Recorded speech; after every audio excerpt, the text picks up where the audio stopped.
I am literally saying, I am grateful because at the end of the year, there will be at least 365 times where I said, I am grateful. And there are things that happen in all of our lives that at the moment when we're going through it, it don't feel good. It Mhm. does not feel good. But if we can find a way to approach it with gratitude, it transforms our entire experience of it.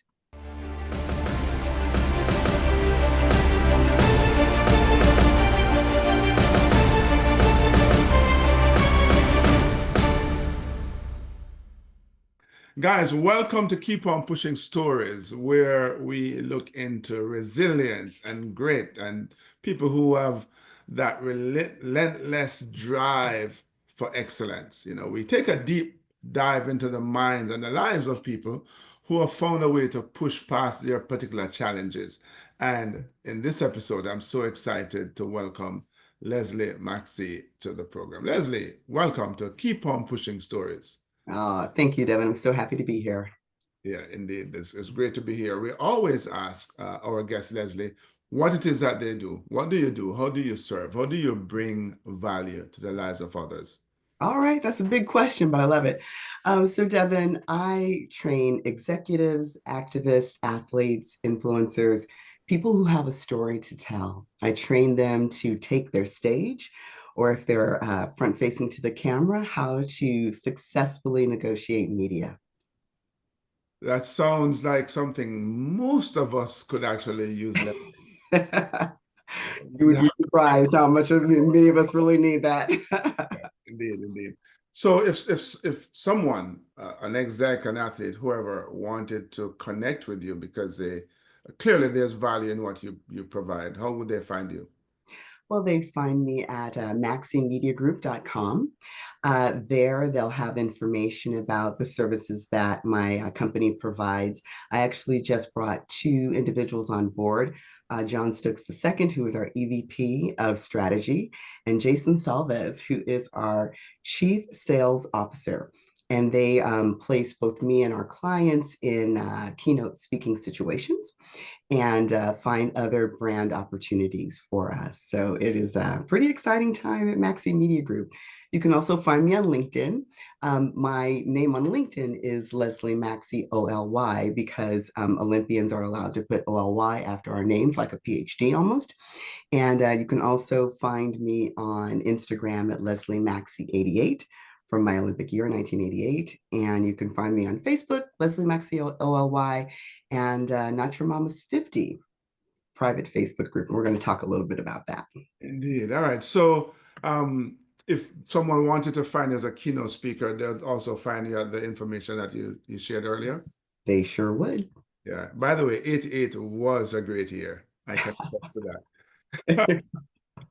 Um, but so tell us, we love to hear your keep on pushing story, that one time. That's one story anyway, because I'm sure there are many when you had to push past a challenge, get out of your comfort zone to achieve something amazing. Yeah. Well, Devin, when I think about my keep on pushing story, I feel like my whole life has been a series of keep on pushing stories. But I'm so grateful for the testimony that my life has given me. The story that probably most signifies keep on pushing is in 1984 when I missed the Olympic team, being second in the world. I was 16 years old, second in the world, and missed the Olympic team by 2/100ths of a second in the finals. And so I had to keep on pushing for 4 years to be able to make that team in 1988. But what it did was it gave me a set of skills that I could use throughout my life. And, life is really both marked and celebrated through transition.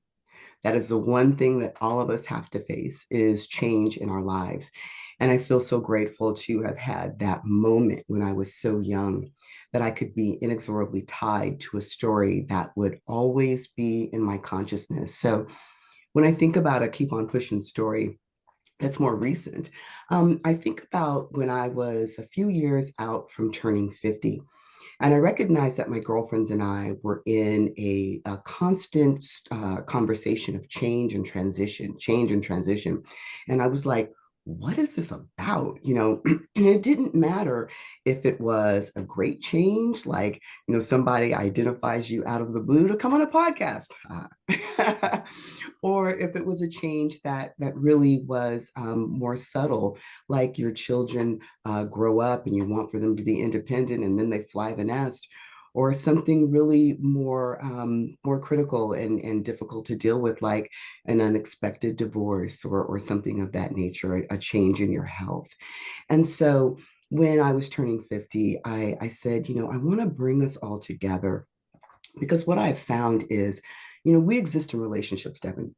I'm here for you, you're here for me, and together we're better. You could share something with me, and I'd say, take 2 aspirin and call me in the morning. And you're like, I never thought about that. And I could share something with you, and you'd say the same thing. And I'd be like, Devin, you're so insightful. And so, in bringing together a group of women over 50 or approaching 50, I really wanted for us to lean into the fact that we are what I call midlove sisters. We are midlife and loving it. And how can we share our experience, our expertise, our testimony with one another that will help us to create our 2.0 in a way that we may not have been able to do on our own? And so for when I turned 50, I brought 23 of my best girlfriends to Las Vegas for what I called a party with a purpose. Now, the party part was we went to go see J Lo. Okay. And that girl puts on a show. And the purpose part was that I started a movement called Not Your Mama's 50. Not better, not worse, just different. We're the first generation of women who have had access to literally everything. You Mhm. name it. Title IX allowed us to participate in all manner of sport, to the extent that this past Olympic Games was the first time we achieved parity, the same number of men and women who competed at the Olympic Games. And the United States women even brought home more medals, but that's another conversation.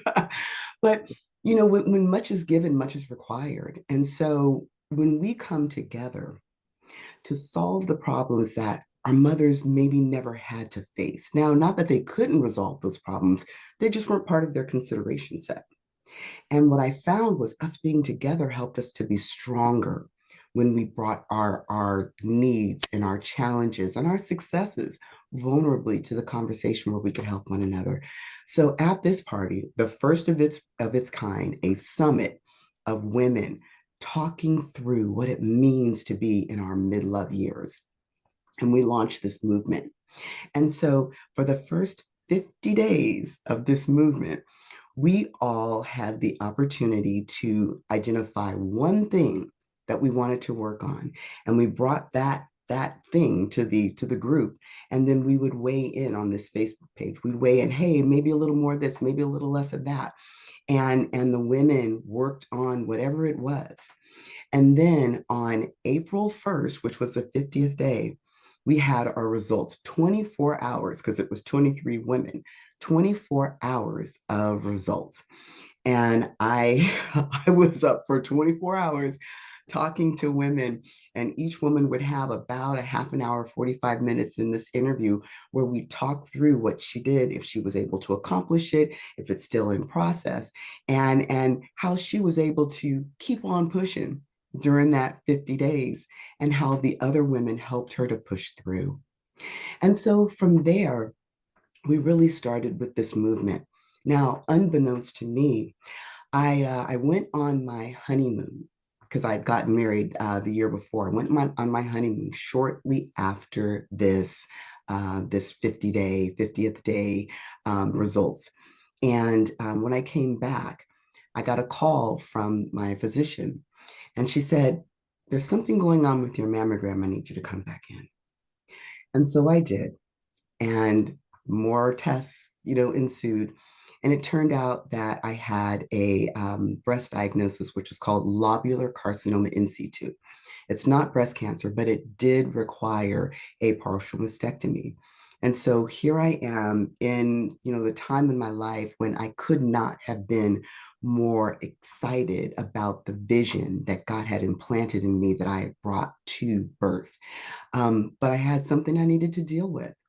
The same day I found out I had that breast diagnosis, I found out that my primary contract was going to have wholesale changes, cuts. I had a contract with Viacom, and each of their contractors, if you were on retainer, your retainer was going to be cut. I was blessed that I was on retainer and on uh, commission. So when I had these commissioned events, I would get a bonus.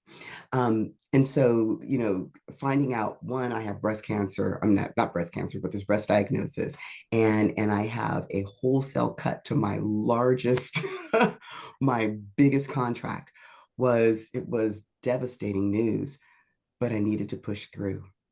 And so I found myself in a place of deep prayer, and I was like, Lord, I am so clear that what you have revealed to me about the work that you want me to do with women over 50, I am so clear about that work. But here I am with my biggest contract being cut in ways that will greatly impact me financially. What do you want me to do? Do you want me to continue on in this space? And so I had the surgery and, did the next event. And, my cousin came and like really helped me and did everything that I needed physically so that I could be there and I could get this commission bonus. And I just remained in the space. And so, Devon, I got a call from a friend at the NFL, and he said, "Hey, we're getting ready to hire a VP of special events. And I know the work that you're doing with BET, with Viacom in media activation. I think that you would be a perfect candidate for this role." Mhm. Now, when I tell you this position, Devon, it would have taken care of all of my immediate needs. All of my immediate needs. It was what I call a dangling earring. That thing that's so beautiful and so pretty, and you think, I gotta have it. But God was like, stay with the vision. Because not only do I want you to help women tell their stories through the Not Your Mama's 50 platform, remember, not better, not worse, just different. But I also want you to help women bring their stories to the stage. Now, I've been coaching keynote speakers for probably 25 years. And when I was at NASCAR, I built a speaker curriculum before they went from Sprint Cup to Monster. And so when they went to Monster, my executive sponsor within the company said, "Look, you've created this program. I don't think they're going to move it forward. I'm going to allow you to take the curriculum with you when you leave NASCAR because this is birthed out of your experience." And so I've been using the curriculum to train speakers for years. But Mhm. God said, "I really want you to concentrate on women, particularly on midlife sisters." And so I've got this vision, but I've got this bauble, this beautiful thing with the NFL that I could potentially do. And I declined. I declined the position and kept pushing forward with the vision that God had given me. Shortly after that, less than a month, I think it was about 2 weeks, I got a call from a friend who was a speaker agent for a very big speakers bureau. And he said, "Have you heard about the Me Too movement?" And I said, "Yeah, I've been kind of following it, but what do you want me specifically to know?" And he said, "I want you to look at the woman who founded it. She's having a viral moment, a woman named Tarana Burke." He Mhm. said, "Now, I want to represent her eventually, but I'm not quite there yet. Would you be willing to train her?" Now, this woman was over 40, getting close to her midlife sister years. And so I did a little research. I absolutely loved her. I loved her energy. I loved her focus. I loved her vision for Me Too. And I said, okay. So he introduced us. We got together. We had an opportunity to work. I got really deep in the work that she was doing. Devon, this woman is changing lives, and she was doing it in complete anonymity until her movement went viral.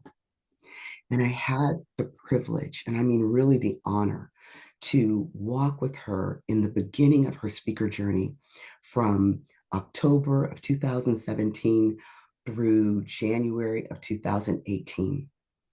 When the ball dropped in Times Square on New Year's Eve, this woman and three other survivors joined her in, and Mayor de Blasio, in pushing the button that had the ball drop on New Year's Eve. It was that big of a moment.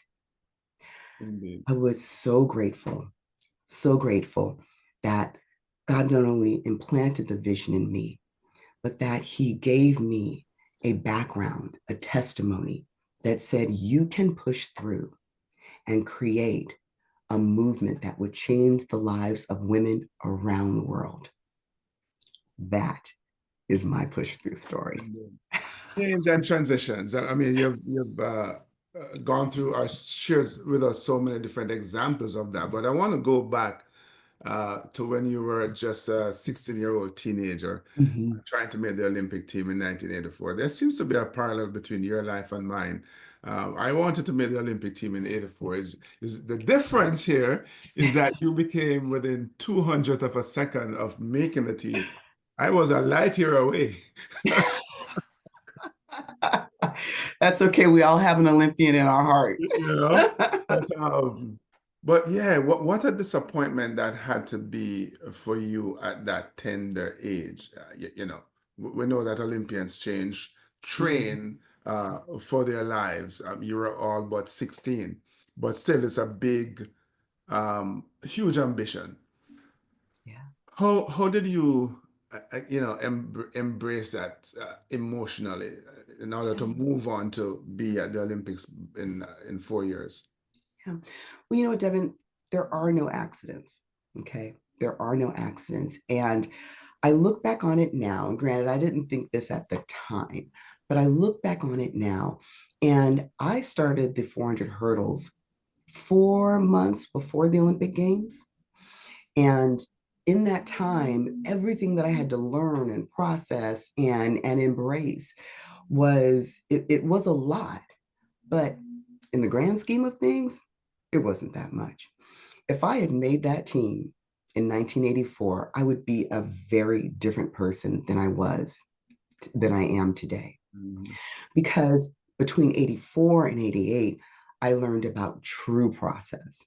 I learned about sacrifice. I learned about obedience. I learned about vision. I learned about tenacity. These things that take time for us to integrate into our lives, to integrate into our way of being. And so it was a huge shift for me. Yes, it was devastating not to make the team in 1984, but think about it. 4 months is but a whisper of time in the arc of our lives and our stories. And so I'm grateful that I didn't Yeah. make it in 84. You know, Leslie, the thing is that what I know about success as you do as well, there are no shortcuts. And it would Mhm. have been an amazing story to start the hurdles 4 months before the Olympics and qualify. It's kind of like our team starting just months before the Olympics and going to the Olympic Games. And what a fairy tale ending would have been if we won a medal, right? Yeah. But you're right. It's almost like you would have cheated the system because you not would not have gone through the process, put the effort in. So I'm so glad you said that. I'm so glad you said that because when you think about anything in our lives, you can replicate something. Sure, things get replicated all the time, and it is cheating the system. There is nothing like that vision that God implants in us. Because let me tell you, Devin, when I was 10 years old, God implanted the vision in me that I was going to be an Olympian. mm, And had he not implanted that vision in me, my experience of it, even to this day, would be completely different. But I know that I know that I know what he intended for me, just like it's shown up in my life in many different ways, even with Not Your Mama's 50.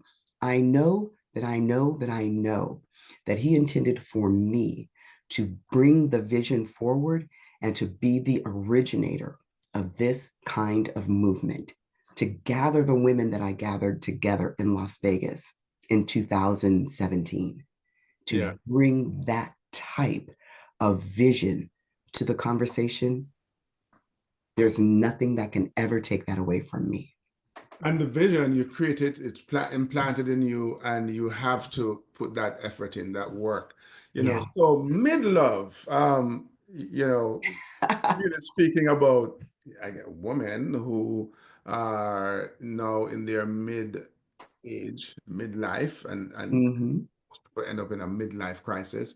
And you have embraced that time of your life to go, wow, I absolutely love this. And I think it's instructive, not just for your movement, not your mama's 50, and the message that you're bringing towards and amplifying with these women, Yeah.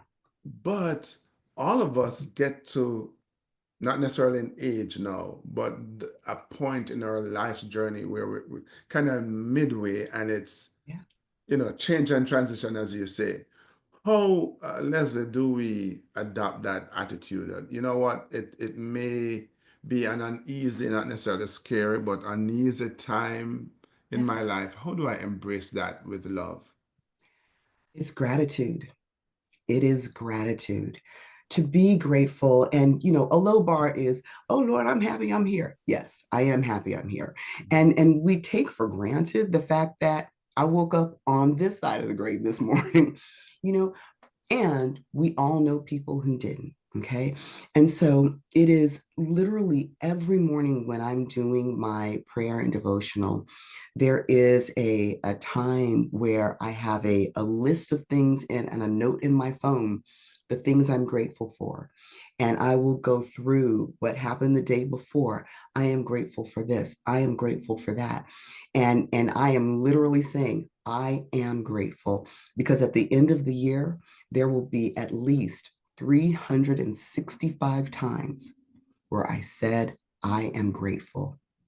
And there are things that happen in all of our lives that at the moment when we're going through it, it don't feel good. It Mhm. does not feel good. But if we can find a way to approach it with gratitude, it transforms our entire experience of it. You That know, people go is through, how you get from midlife to midlove. yeah, indeed. Because, people go through this, all of us go through these challenging times in our lives, and we get consumed by it. So true. And your 2 points. One, you just absolutely made that, you have to change your perspective of that thing that you're experiencing. But the other thing, Leslie, is that we also have to recognize that although there's this challenge, this thing that suck right now, there are a bunch of other things that we're experiencing that are going right Yeah, in our lives, and we can be thankful for that, yeah. and I wonder how many people say, I'm grateful 365 times for the year. That's that's actually a really good, benchmark. Once a day, it's not too much to ask, because there's just so much that we can appreciate. Mhm. Um, Not your mama's 50. So change and transition. Wow, I absolutely love it. Because you're right, our mamas, had a very different experience, and from even their mothers, than we are having now at 50. And it Mhm. shows that, yeah, although there's change, it's not necessarily a bad thing. It Yeah, it's yeah. how we choose to embrace the change, correct? Yes, absolutely. I mean, and looking at our mothers and saying, there are some incredible things that my mother did. She implanted in me that I have the gift of moving forward, that I have the gift of sharing with my daughter, or if I'm someone who doesn't have biological children, my children by choice, the people, the sphere of my influence, the people that I have the opportunity to pour into them, those things that my mother gave me.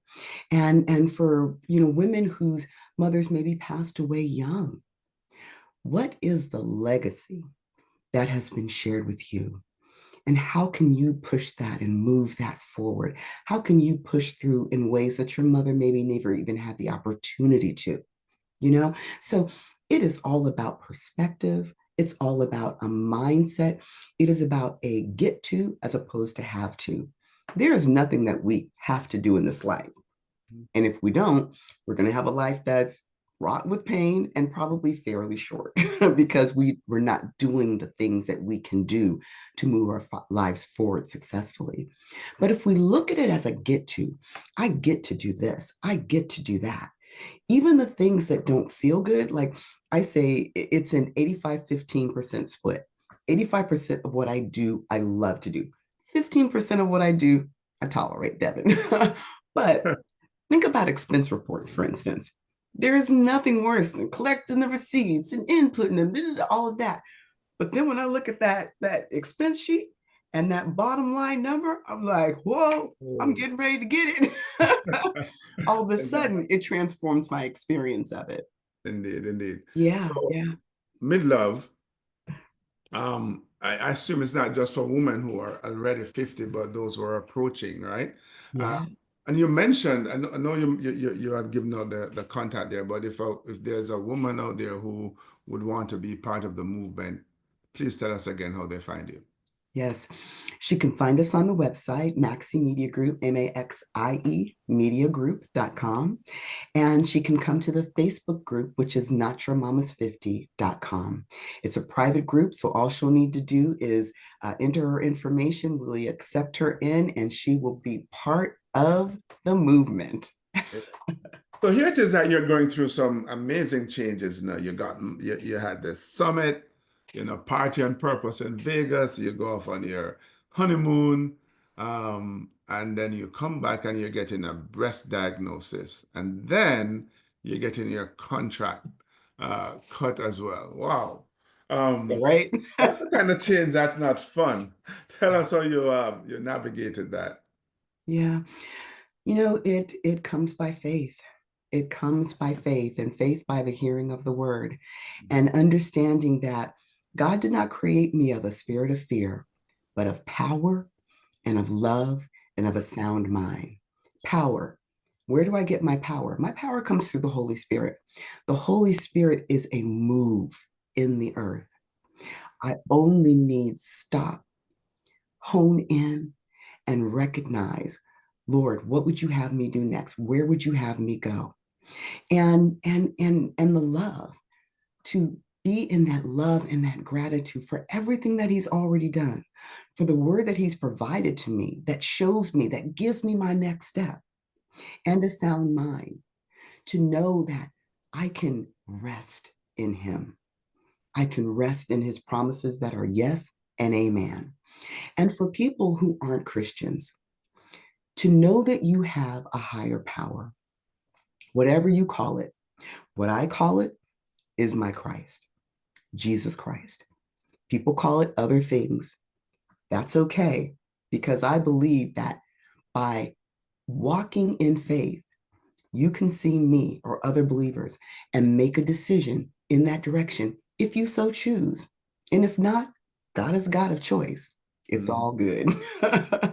And so I really encourage people when they're in that time, in that trial, to know that you're not walking alone.